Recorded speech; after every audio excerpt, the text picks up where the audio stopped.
That News Ledger got the chance to talk with Minister Greg Rickford, Ontario's Indigenous Services Minister. The minister, along with Minister Michael Tabolo, the Associate Minister of Mental Health and Addictions, are headed up to the north, weather permitting today. With Minister Rickford, you've made a critical announcement today on funding for mental health. If we don't have mental health in the north, we don't have much else past that. Right.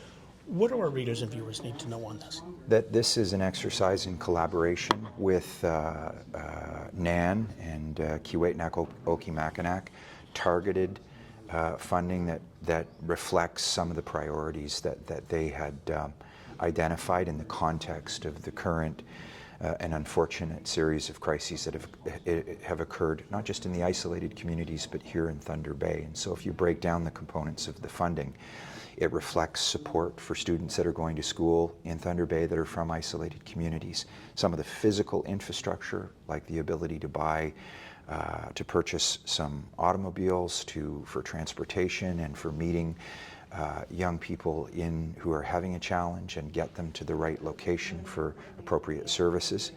And as well, KO, of course, and the great work that they do through the NAN Hope program, supporting communities across the north in the community. That's the front line, and it has a little bit more of a proactive rather than just a reactive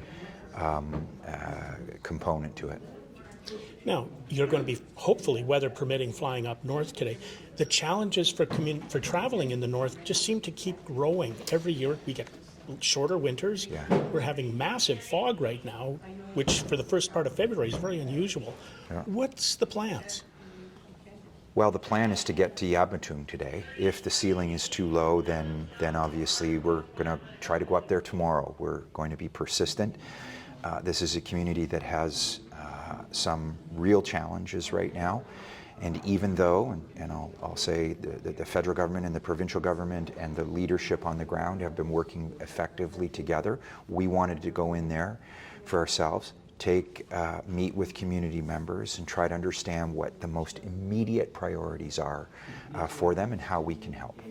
Getting an all-access road. Yeah. What do we do?